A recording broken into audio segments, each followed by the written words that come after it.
Next है बच्चों, next topic है प्रतिरोधों का संयोग। प्रतिरोधों का जैसे आपने पढ़ा संधारित्रों का संयोग दो प्रकार का होता है, श्रेणी क्रम और समांतर क्रम। उसी प्रकार से प्रतिरोधों का संयोग भी दो प्रकार का होता है, एक श्रेणी क्रम दूसरा समांतर क्रम। तो नंबर एक श्रेणी क्रम। श्रेणी क्रम कहलाता है जैसे ये प्रतिरोध तीन प्रतिरोध है R1 R2 R3। इसका ये पहला सिरा है पहले प्रतिरोध का, ये इसका दूसरा सिरा है, ये दूसरे प्रतिरोध का पहला सिरा है, ये जो ये सिरा है ये दूसरे प्रतिरोध का दूसरा सिरा है, ये तीसरे प्रतिरोध का पहला सिरा है और ये तीसरे प्रतिरोध का दूसरा सिरा है। तो श्रेणी क्रम कहलाता है जब पहले प्रतिरोध का दूसरा सिरा दूसरे प्रतिरोध के पहले सिरे से और दूसरे प्रतिरोध का दूसरा सिरा तीसरे प्रतिरोध के पहले सिरे से जुड़ा होता है, श्रेणी क्रम कहते हैं। ये श्रेणी क्रम कहलाता है जब यह पहले प्रतिरोध का दूसरा सिरा दूसरे के पहले से और दूसरे प्रतिरोध का दूसरा सिरा तीसरे प्रतिरोध के पहले सिरे से जुड़ा होता है, श्रेणी क्रम कहलाता है। यही इसमें लिखा है जब पहले प्रतिरोध का दूसरा सिरा दूसरे प्रतिरोध के पहले सिरे से और दूसरे प्रतिरोध का दूसरा सिरा तीसरे प्रतिरोध के पहले सिरे से जुड़ा होता है, तो ये श्रेणी क्रम कहलाता है। इस चित्र में R1 R2 R3 जो तीन प्रतिरोध हैं इस श्रेणी क्रम में जुड़े। अब मैं इन सिरों को मिटा देता हूं, तो पहले दूसरे तीसरे दिए इसको हम V वोल्ट की बैटरी से जोड़ते हैं, इसको V वोल्ट की बैटरी से जोड़ते हैं, सेल से जोड़ते हैं। जब सेल से जोड़ते हैं V वोल्ट की बैटरी से जोड़ते हैं तो R1 के सिरों पर तो इसमें जो है I एम्पीयर की धारा बहती है, इसमें I एम्पीयर की धारा बहती है।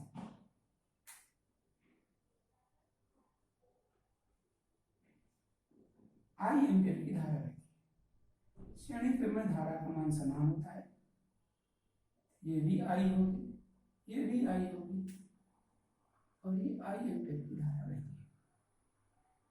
प्रतिरोध R1 के सिरों पर विभवांतर V1, R2 के सिरों पर विभवांतर V2 और R3 के सिरों पर विभवांतर V3 उत्पन्न होता है।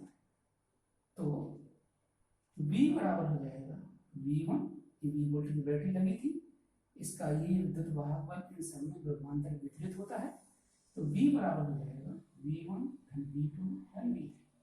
ये श्रेणी क्रम में है तो श्रेणी क्रम में धारा का मान समान होता है।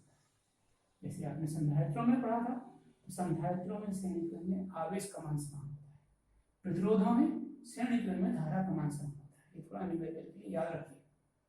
तो V बराबर हो जाएगा V1 धन V2 धन V3 समीकरण नंबर 1। श्रेणी क्रम में धारा I समान होती है, विद्युत धारा I समान होती है सभी में। यदि तुल्य प्रतिरोध, तुल्य का मतलब टोटल प्रतिरोध R है, टोटल प्रतिरोध तुल्य प्रतिरोध R है, तो V बराबर हो जाएगा IR ओम के नियम से। V1 बराबर इसमें I एम्पीयर की धारा जाती है, प्रतिरोध R1 है, तो V1 बराबर हो जाएगा I R1 और V2 बराबर हो जाएगा I R2 और V3 बराबर हो जाएगा I R3। ये हो जाएगा और ये सब मान V1 V2 V3 ये सभी मान समीकरण 1 में रख देंगे। IR बराबर IR1 plus IR2 plus IR3, इसमें I को मान लेंगे R1 plus R2 plus R3, I से I कट जाएगा, R बराबर R1 धन R2 धन R3। प्रतिरोधों का ये श्रेणी क्रम है, इस श्रेणी क्रम का सूत्र होता है R बराबर R1 धन R2 धन R3। संधारित्रों के समांतर क्रम का सूत्र इसी प्रकार का होता है। संधारित्रों में समांतर का आता है C बराबर C1 धन C2 धन C3। तो ये है श्रेणी क्रम। अब नेक्स्ट पढ़ाता हूँ समांतर। दूसरा है समांतर क्रम। ये तीन प्रतिरोध हैं R1 R2 और R3। ये इसका पहला सिरा है, ये इसका दूसरा सिरा है, ये R2 का दूसरा सिरा है, पहला सिरा है, और ये R2 का दूसरा सिरा है। ये जो सिरा है ये R3 का पहला सिरा है, ये वाला R3 का दूसरा सिरा है। तो जब सभी प्रतिरोधों के पहले सिरे एक बिंदु पर और ये दूसरे सिरे दूसरे बिंदु पर जुड़े होते हैं तो इसे हम समांतर क्रम कहते हैं। तो इस चित्र में R1, R2, R3 तीन प्रतिरोध हैं, ये समांतर क्रम में जुड़े।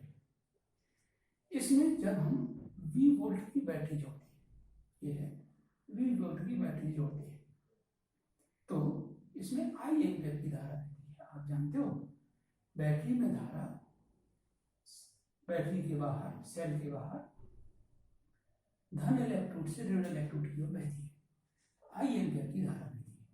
माना प्रतिरोध R1 में I1, R2 में I2 एम्पीयर की धारा बहती है और R3 में I3 एम्पीयर की धारा बहती है। I प्रवेश कर रही थी और ये I1, I2, I3 बाहर निकल रही है। प्रवेश करने वाली धारा का किसी भी संधि पर प्रवेश करने वाली धारा का मान धाराओं का योग संधि से बाहर निकलने वाली धाराओं के योग के बराबर होता है। I बराबर हो जाएगा, I प्रवेश कर रही है और इसी संधि से I1, I2, I3 बाहर निकल रही है, I बराबर हो जाएगा I1 धन I2 धन I3। R1, R2, R3 जो तीन प्रतिरोध हैं ये समांतर क्रम में लगे हैं और ये V वोल्ट की बैटरी से जुड़े हैं, तो समांतर क्रम में विभवांतर समान होता है। अतः V वोल्ट का विभवांतर R1 के सिरों पर, V वोल्ट का विभवांतर R2 के सिरों पर और V वोल्ट का विभवांतर R3 के सिरों पर उत्पन्न होता है। तो इसके लिए हो जाएगा V बराबर I1 R1, इसके लिए हो जाएगा V बराबर I2 R2, इसके लिए हो जाएगा V बराबर I3 R3। देखिए V बराबर हो जाएगा, और यदि तुल्य प्रतिरोध R है, तुल्य प्रतिरोध R है, तुल्य का मतलब होता है टोटल, तुल्य प्रतिरोध R है तो V बराबर हो जाएगा I, टोटल धारा I है रहेगी, तो V बराबर IR से I बराबर V बटे R, और अभी बताया V बराबर I1 R1 से I1 बराबर V अपॉन R1, अब छांतर करेंगे और इसके लिए हो जाएगा V बराबर I2 R2 से I2 बराबर V अपॉन R2 और V बराबर I3 R3 से I3 बराबर V अपॉन R3। ये सभी मान इस समीकरण में उपलब्ध है, तो V अपॉन R बराबर V upon R1 plus V upon R2 plus V upon R3। इस राइट हैंड साइड में V कॉमन लेंगे, ये V से D कट जाएगा, तो 1 अपॉन R बराबर 1 upon R1 plus 1 upon R2 plus 1 upon R3। ये समांतर क्रम में प्रतिरोध का सूत्र होता है।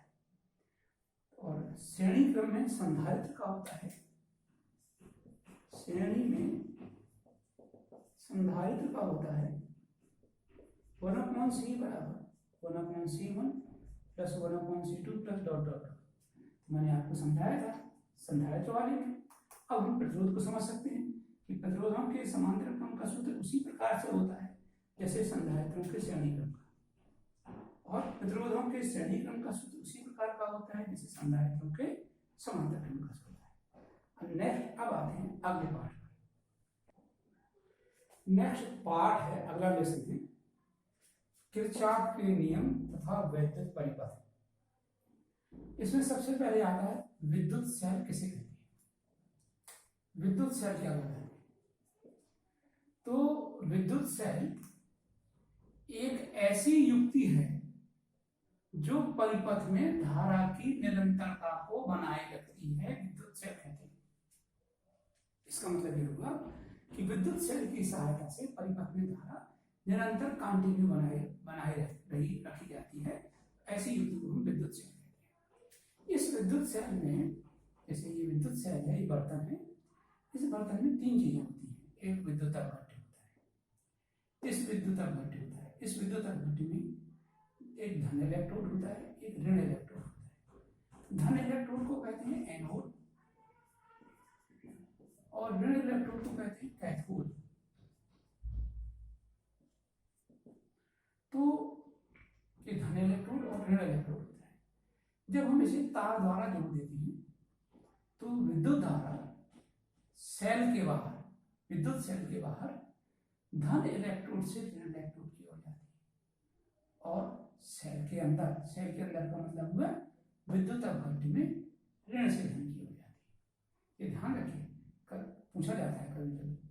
अब यदि ये तो धारा बहती है, अब यदि इलेक्ट्रॉनों के बारे में कहा जाए तो इलेक्ट्रॉन उल्टी चले, तो कहीं कहीं किताबों में ये लिखा है इलेक्ट्रॉन एक्टिविटी। यदि हम इलेक्ट्रॉन के प्रवाह के आधार पर कहें तो धन इलेक्ट्रोड वह इलेक्ट्रोड कहलाता है जिसमें इलेक्ट्रॉन अंदर प्रवेश करते हैं, और ऋण इलेक्ट्रोड जिसमें इलेक्ट्रॉन बाहर निकलते हैं। तो ये धन इलेक्ट्रोड, ऋण इलेक्ट्रोड विद्युत अपघट्य होता है।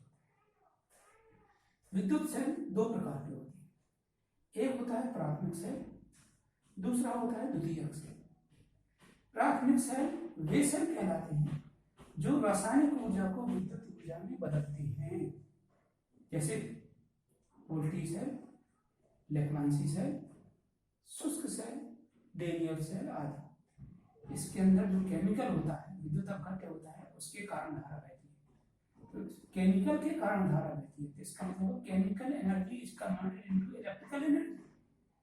रासायनिक ऊर्जा केमिकल के कारण धारा बहती है, आयनों के कारण धारा बहती है। आयनों के कारण बहने वाली धारा को रासायनिक ऊर्जा कहती है, और इसके कारण करंट बहती है, तो करंट में जो ऊर्जा होती है उसे विद्युत ऊर्जा कहती है। तो इसका मतलब ये होगा प्राथमिक सेल वो सेल कहलाते हैं जिसमें रासायनिक ऊर्जा विद्युत ऊर्जा में बदली जाती है। ऐसे सभी सेल को प्राथमिक सेल कहते हैं। जैसे वोल्टी सेल लेफ्लांसी सेल का ही शुष्क रूप है, ड्राई रूप है शुष्क सेल, जिसे हम टॉर्च में प्रयोग करते हैं, और एक डेनियल सेल होता है।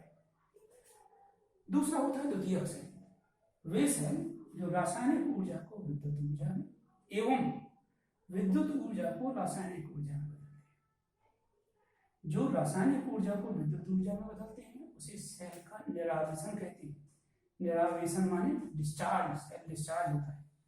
और फिर विद्युत ऊर्जा को रासायनिक ऊर्जा में बदलते हैं तो सेल का आवेशन कहलाता है, जैसे सीसा संचायक सेल। अब आप समझो, जैसे आपके घर में मान लो बैटरी है,